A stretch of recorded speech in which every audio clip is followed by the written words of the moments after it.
Okay, so Robert, sit here because you're going to watch me do my next interview. Wayne Swinny. Lonn friend. How are you, bud? Let me hear your Tennessee accent, brother. Can you hear? I know, right? Can you hear it, man?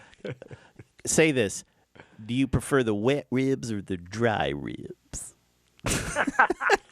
Prefer wet ribs or the dry ribs? Why is my only memory of Memphis, because it's one of the cities that I haven't really been to, I've been there once, is being taken to this place, the Rendezvous. Rendezvous. That is world famous, yeah. And the waitress comes over. She goes, "Where are you from?" I said, "Los Angeles." She goes, "Well, you want the dry ribs." I go, "Why?" "Trust me."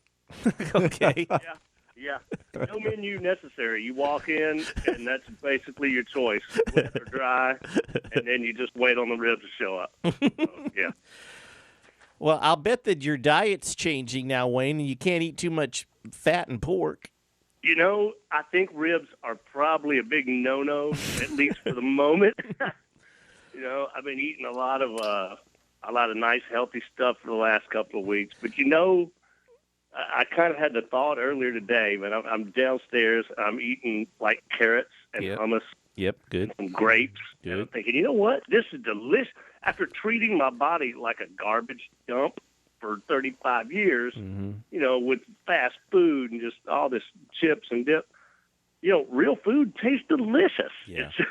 It's kind of crazy. Man. Well, So, 18 years in a successful touring rock band like Saliva, Wayne Swinny, you become somewhat on overdrive, and you're not conscious of what you're putting into your system. And then what happens? Now, I think that it's important that one of the reasons we connected online was because it was brought to my attention that you had a near-death experience, which you were so bravely sharing on Facebook with your fans. But I would really like to hear what happened to you a week or so ago. Okay, let me give you I'll try to give you the Reader's Digest version so it, you know, this doesn't turn into a barbershop story. Well, here. Hey, Wayne, I've played 2 10-minute songs already today. Oh no, there you Yeah, go. so There you go. so time is not a factor.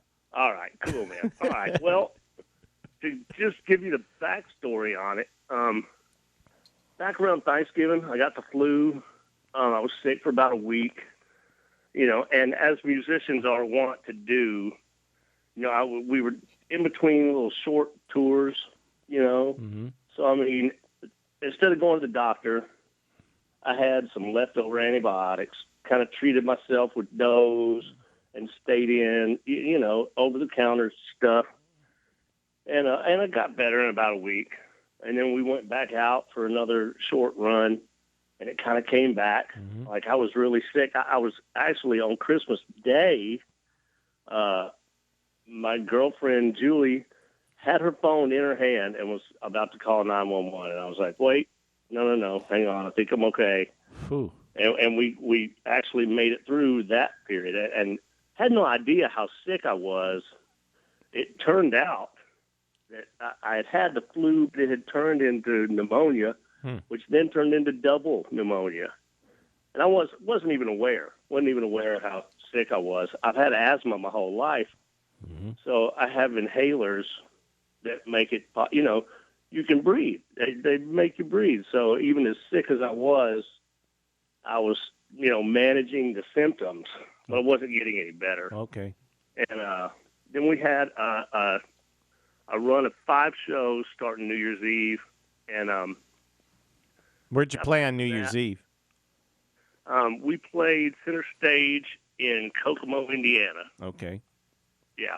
Had a great show there. Good friend of mine, Dennis Spencer. What's up, Dennis? I'm pretty sure he's listening. But anyway, got back from that, and I was just feeling run down again. So I was just doing my thing, staying at home, and I was finishing off the last of my leftover antibiotics. Mm-hmm. And it was about 5:30 January night, 5:30 in the morning, and then I just started feeling weird. You know, so something wasn't right. So I called my mom on the house phone, and you know she's right down, and I'm sitting on the edge of the chair. And man, like instead, with asthma, you're used to having trouble breathing. Yeah, my brother's had it his whole life. I grew up with asthmatic. Mm-hmm. This was so completely different. I mean, literally, I could not get any air. Okay. It was literally like I was like somebody had just corked off. Like suffocating. Yeah, suffocating, like being underwater Okay. almost. But I couldn't get any air at all. Okay. And I knew I was in trouble. So the last thing I remember was leaning over. And, of course, all these things going through my mind. I'm like, oh, God, don't let me die here in front of my mom. And, I leaned over and just whispered in her ear. Well, I don't even know if it made any sound. I just said, I can't breathe. I mean, not making fun of the T-shirts and the whole thing that's going on with that situation. But those were my last words. Okay. And I remember seeing out of the corner of my eye, seeing her run up the stairs to get to the house phone and call 911. It's my last memory. And I woke up.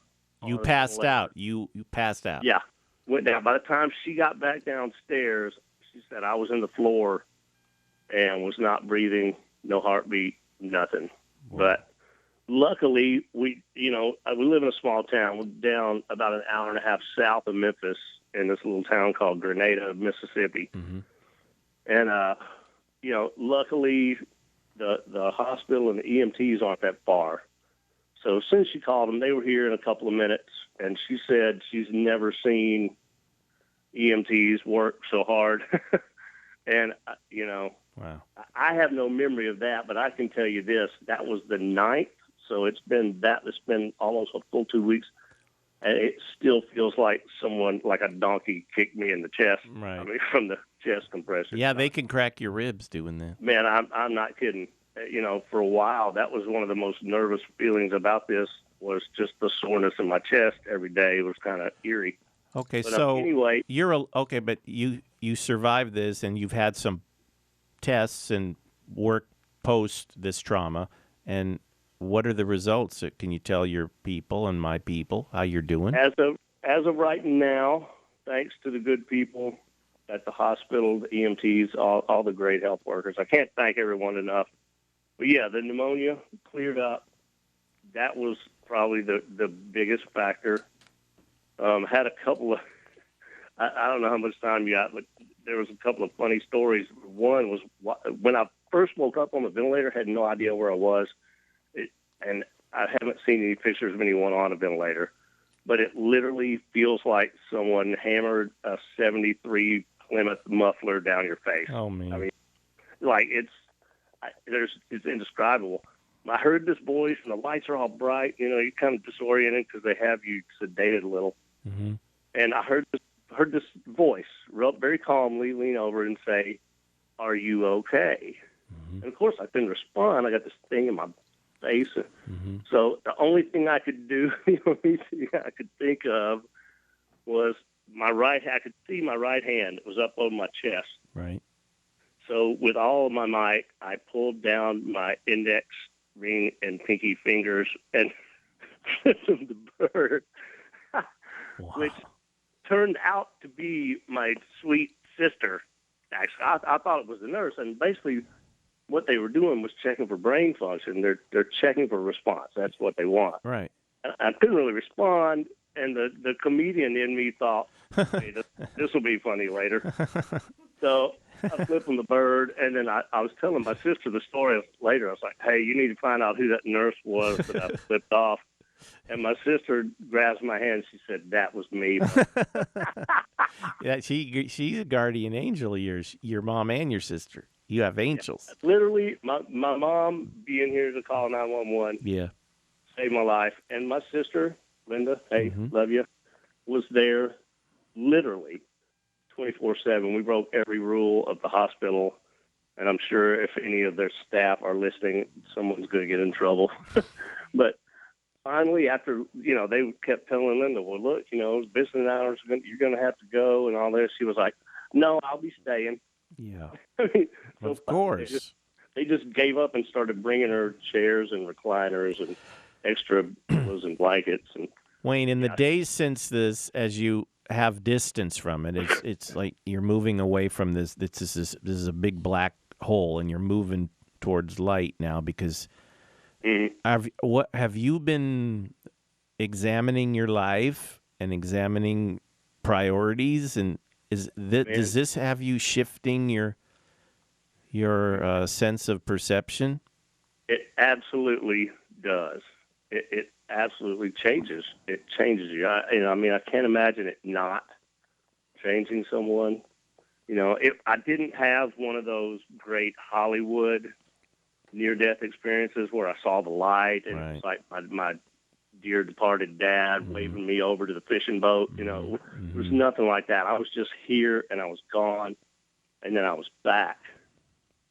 But I know those days in ICU where it was still touch and go, man, you have a lot of time to reflect. I mean, I've had an absolutely beautiful, blessed life. I've done, seen the world a couple of times, got to do all kinds of great stuff, got to open for Kiss and my two greatest hero bands I got to open for on the road. Kiss and Aerosmith. Just the most charmed life ever, probably on the face of the planet. But the one thing that you start realizing is, man, you know what? All that time that I had to spend away from my family, and I've got a beautiful 3.5-year-old daughter that, Now there you go. Now you hit it on the head. I've spent more time away from her than I have with her. Yeah. And I realized, you know what? Maybe it's time for me to pump my brakes a little bit. Yeah. Well, I don't think one of the themes of this evening that's just come out organically is changes. Right. There you go. And that is, there's a huge change already happening. Look out, you rock and rollers. Wayne Swinny might be taking a few months off. Yeah, well, and that's definitely, I know that for a fact, thanks to the good doctors in town here. I'm going to have to chill for a couple of months. I don't know if my musical career, I don't think is over. Might have to switch gears and be more of a I think you're going to do some pretty wicked writing after this. Absolutely. This is going to spark your creative juices in a huge way. I really hope, not in a take advantage of it for money kind of way, but I really hope to be able to use this in a way that I can create some really cool music, and then maybe also, maybe being a help or an inspiration to other people. There you go. For 30-something years, I've been out here like Yosemite Sam with a guitar. Right. The rootin' is tootin' is, shooting is, and you can only do that for fearless, reckless, and mindless. That's right. And, you learn one way or another. Yeah. That's so, I've learned a valuable lesson, and I also know, too, man, I just want to thank everyone that sent well wishes, the prayers, everything. Man, it was overwhelming, the response. That helps. That's a healing power, man. It truly is. I got to tell you, I felt it when I was in the hospital. It's kind of like I was scared, but I knew I was going to be okay. I can't really put my finger on it. Wayne, I had this thought. Your band has had so many. You're a founding member. Right. There's a survival thread going through Saliva, but you've had so many members leave. I'm just curious, and not because everyone knows me. My integrity as a journalist has been out there for 3 decades. Have you gotten any calls from ex-band members that are, hey, Wayne, I heard about what happened to you? Literally one of the first calls and notices, frantic calls and notices, was from the original singer of the band, Josie Scott. Josie, right. And his wife, Kendra, who are just dear people, great people. I love them to death. But literally, my sister said, they were literally blowing up Facebook and finally tracked down Linda, I guess, through other rents, through people. And like they were fixing to load up the car and come up. Like they were going to come up and pray at the bedside, and that touched me as much as anything. And I appreciate everyone who sent well wishes, but that probably meant as much as anything right there. That's when you're in a band with someone, even after you split up, you still love them. That's your brother for life, and that's how I always consider Joe. So, if anything else, above all else, that's been one of the coolest, little sidebars of everything that's happened is, we've been kind of chatting. I've been keeping him updated on my progress, and it's really been a blessing, and they've been so supportive, man. I can't, the whole band has, it's not to cast a shadow on anyone else, but because Josie had to leave this world, the rock world a while back, he had to pretty much, how it is. You can't straddle the fence. Right. You can't have 1 foot in and 1 foot out. Right. So, and I totally understood that, and never did have an ounce of animosity for him for that, because the reason he left was for his family. Right. I mean, how can you blame a guy for that? Actually, that's the most noble cause ever. Of course it is. So, but that was like probably the most awesome little sidebar of all this. That's and the fact that, my sister and I were laughing about it.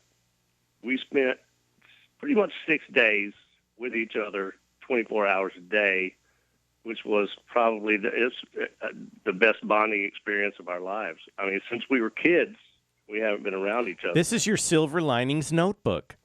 Right. And there's more to come. I promise. I'm probably going to end up having to write a book about it, somewhere down the line. Books are hard, Wayne. I sent you one of mine.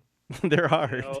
I've already started yours, so I might need some pointers from someone who actually knows what he's doing, man. I'll hit you back about that. Oh, man.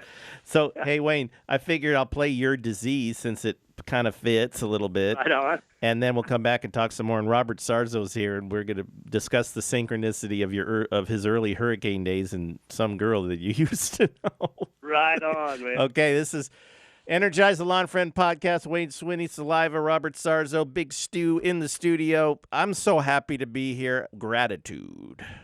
Your disease. We're sitting with Wayne Swinny discussing his disease, which he is now healing from, and we're happy he is because his fans, we're looking at your Facebook page. There are a lot of your fans are sharing the love and listening to you express yourself. I think it's a cathartic thing to just talk about the shit you go through because it helps remove that, negative energy that's attached to crisis.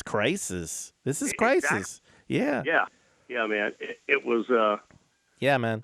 I was worried about it, especially coming back home because for 23 years I was on meds for panic attacks. Which, go figure. Why are you going to be in a rock band if you're scared, of everything in the world? But I was really worried about coming back home and like seeing the spot, where I was sitting, the last thing I remembered and all that. And what's weird is there hasn't been one moment, not even a second of nerves or anxious or anxiety, anything like that. Well, you're talking to someone who's had acute anxiety disorder for about 15 so years. Well, so I totally get it. Yeah. And the work I do, holistic meditation and the occasional Ativan. Right. You have to dig so deep to find the source, where the shit comes from. And then if you can access the source and you can make some changes in almost just a shift in perception, and something like this happens to you and you see that silver lining, wait a minute, yeah, I didn't die, I had bitch slapped by the universe is the term I used in my second book. But you survive it and come out, and then all of a sudden, wait a minute, this thing that's bugged me for years, it's gone. I don't have stage fright, I don't have anxiety, and I'm fucking all of a sudden a new person. I'm going to see things better. I'm going to be more of an altruist. I'm going to be healthier. I'm going to read more, and wow. Right. It's all good, man. Fuck, you sound strong. I know, and it's weird how it takes a crisis sometimes to give you that backhanded slap across the face and wake you up. And every day I walk outside and look out, and it's like the sun shines a little brighter. Colors are a little bit richer. Colors are richer. Yeah. Just the neighbor's dog runs up, and it's cooler. It's like everything is turned up. You're smiling at strangers. Yeah. I get it. Of course. Yeah. Hey, Wayne. Yeah, man. Say hi to Robert Sarzo. Robert Sarzo, how are you doing, brother? I'm doing well. It's so sorry to hear what you have gone through, and congratulations on your healing process. Thank you very much, Robert. Actually, I'm doing great, healing up well, and Now you guys have a funny story, or Wayne had a story. Now tell Robert the story. right. I don't know. I don't expect you to remember this, but in 1987, I believe it was. Okay, I was dating a girl from West Memphis, Arkansas, that went to high school with Tony Cavazzo's ex-wife, Candace. Candace, yeah. You remember? Okay. Of course, yeah. She invited Carla to come out for a week to L.A. to hang out on her vacation. Well, Carla wanted to go, but she didn't want to be like this third wheel because everybody was couples. So she decides to take her boyfriend, yours truly, with her Oh, wow. out to L.A. on vacation. We stayed at Tony and Candace's apartment, which I believe, the best I remember, your apartment was like right downstairs. Yeah, it's right in Sherman Oaks. Right? 5050 Woodman Avenue. Okay. There you go. Okay, Yeah. stop. Oh, my God. February 9th, 71, the biggest earthquake that ever hit Southern California. I lived at 5055 Buffalo Avenue. You were right next door. Yes. No. Yes. I went to Milliken Junior High. That quake hit. No. So yes. did my son. Yes. Yeah, Milliken. Yeah. Now it's a middle school, but back then we called it a junior high. Wow. Tom Selleck went to my junior high. Wow. No that's way. pretty cool. But that's the block I was on, man. The same block. Crazy. Same block. Buffalo, Okay, yeah. so you lived in Sherman Oaks. That's where I grew up. So, okay, go ahead. Continue. Well, that was pretty much the long and the short of the story. We went out, stayed at Tony and Candace's for a week. This is when Hurricane and Stryper were on tour. We got to go to 2 different shows. It was my first ever, like, all access backstage, hanging with real, rock stars. I was. How old were you? I was stars. I think I was 24. How cool is that? Wow. Like back in Memphis, like my local bands, we were kind of a pretty big deal. But man, I went to LA and I was like, whoa, this is the real thing. Wasn't it fun back then? I mean, it was really. It was so beautiful. It was So beautiful. It was just about hanging out with your friends. It was really. I don't remember violence in the clubs or anything. It was just about. Never. It's about just having a nice Well, time. Sunset and- Boulevard was the vortex that the flyers would be handed out on the Yeah, street, and all the yeah. bands would congregate in front of Yeah. the Rainbow or in Yeah. the parking Yeah. lot at night. And there was a love fest, and there wasn't so much competition. It was like, hey, let's support each other because something's gonna happen, and we're all gonna be rich, and we're gonna all get laid a lot, and that's what happened. That's what happened. That's what happened. Thank you, Motley Crue, Guns N' Roses. Wow. Yeah, that's what happened. So Wayne, do you remember which show that we played in? Where was that? I believe. All right, I went to 2. There was one that was at like an outdoor kind of amphitheater. Henry Ford, maybe? Was it like by the Hollywood Bowl? There? John Anson Ford, Jan Anson Ford? I think it was a little out of town. Irvine Meadows. Irvine Meadows. Yeah. That sounds Pacific Amphitheater. Yeah, Irvine Meadows. I think that at that That's time a big venue, we Robert. already had we already had I'm On To You. No. It was Top 40. Right. Oh, yeah. Yeah. The song was hitting big at the time. Yeah. And the biggest, one of the coolest things I remember from that, besides the fact that your brother showed up and I got to meet him too, that was totally awesome. And just by the way, everybody too, just Robert, you didn't know me I was just some idiot from Memphis, but you were like one of the nicest guys in the world to me. Oh, thank you. Always Wayne. remember that and appreciate that. But I didn't have a jacket, and up in the hills or Cold. desert up there, it gets pretty cold at night. Yeah. And I was not prepared, so I got to borrow Carlos Cavazzo's leather jacket. Oh, that's cool. Did you keep it? Are you kidding me? I was like, here I am. I'm at the show. I'm hanging with rock stars. I got Carlos's jacket on. And dude, you were inspired, and a few years later, you're standing on a stage with 10,000 people wanting to borrow your jacket. There you go. How's that? That's how the universe works, man.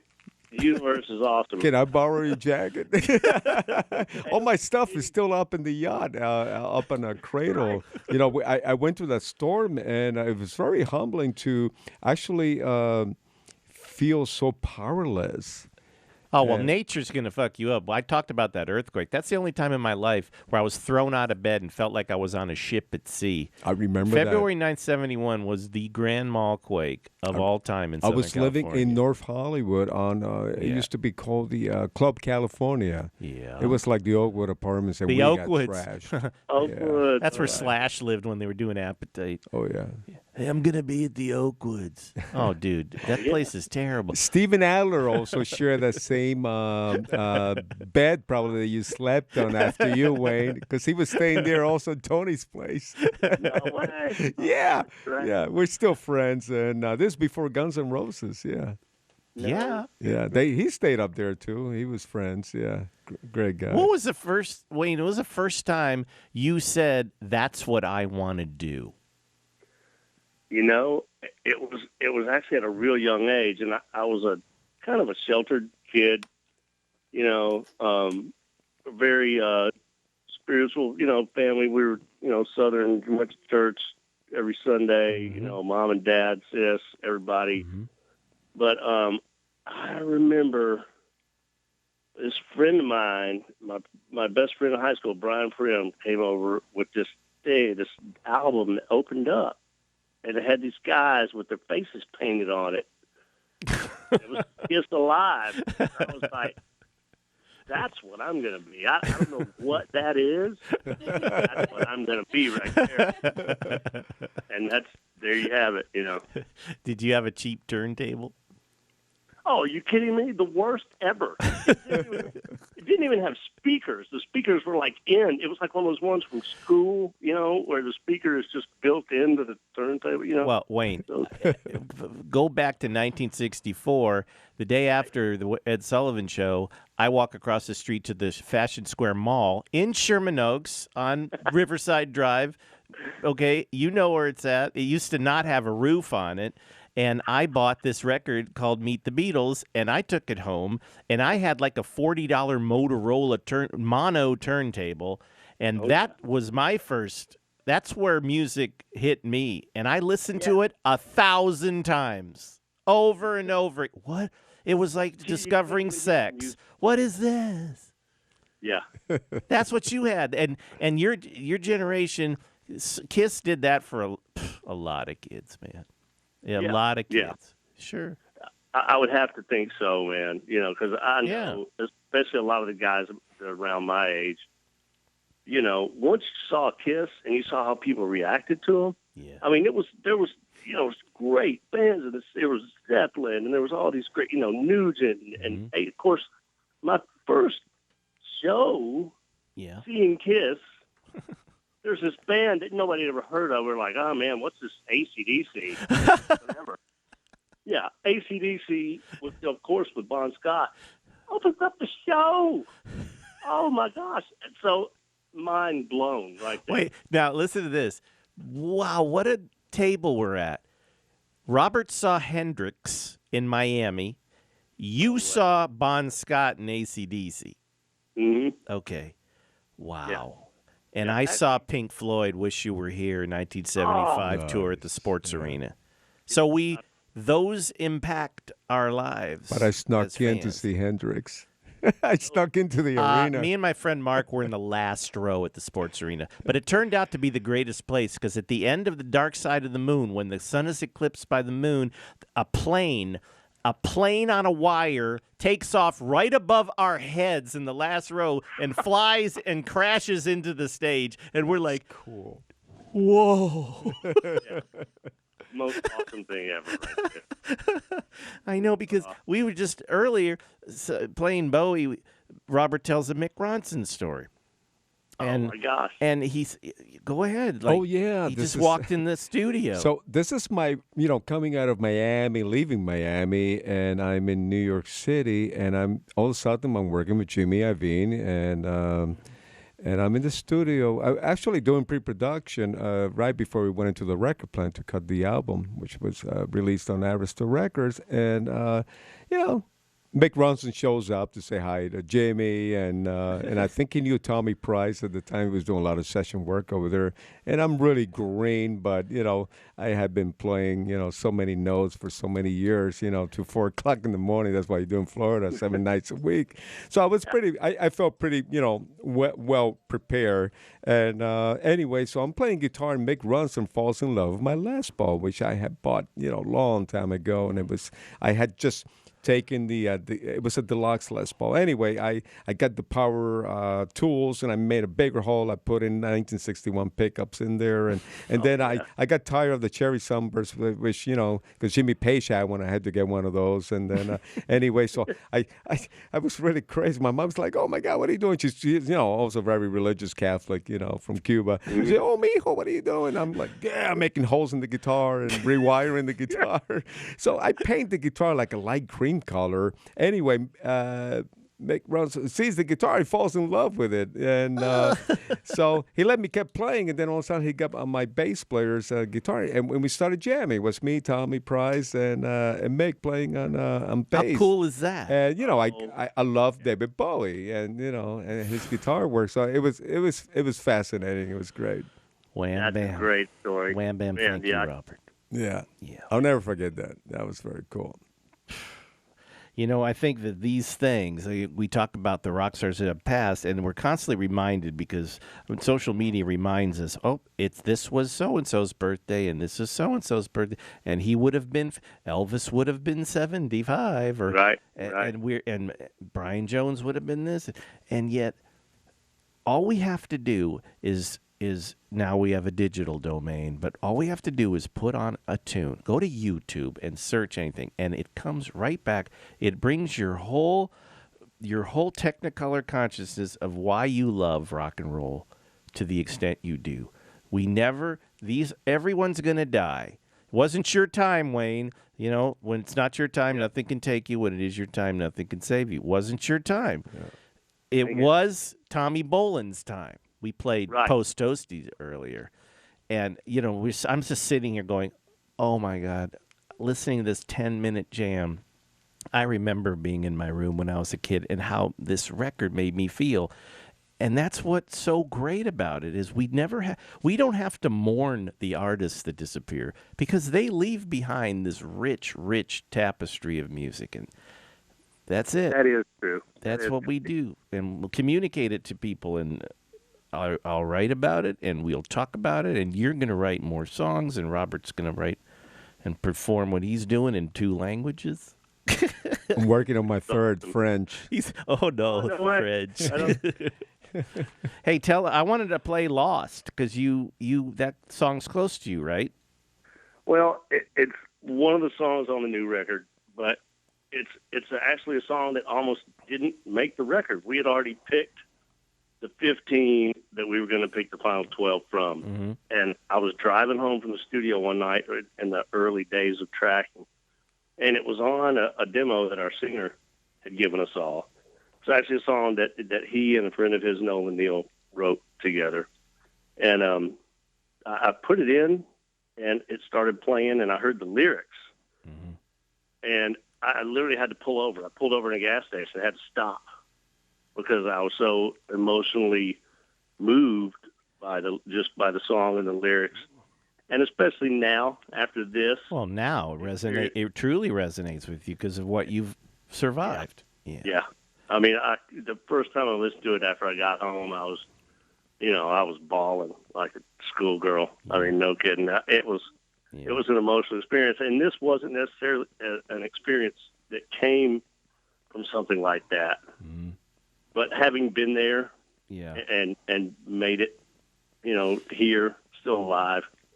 Yeah, it's a pretty powerful song, and just kudos to the new singer of the band, Bobby Amaru, for being a part of writing it too, man. It's for my money, it was the best song on the latest record, and it never did make it to single for all kinds of crazy reasons. Well, now it has a certain place. It has a special place. I think we're going to exit with that. And Cool. Wayne, thank you for sharing. And that's what it's all about, man. Not being afraid to just hey, this is what I went through, and this is how I'm going to shift it, and I'm going to do new things. And your fans can feel nothing but affection and compassion for you because you're showing that you're a righteous dude, and that's it. And you didn't die, and that's a good thing. Yeah, man. Thank God for that. And again, thank you, Lonn, Robert. Great talking to you too, and thank everybody. Great talking to you. I'm really, really happy that we actually reconnected after all these. There years. you go, Lonn Friend, bringing people together once again right. on his first podcast in 6 months. Thank you very much. All right. Connective Tissue, Wayne Swinny Saliva. Thank you, Wayne. Stay in touch, brother. All right. Be healthy. Eat greens. Oh, yeah. All right. Saliva lost. This is Energize, the Lonn Friend podcast.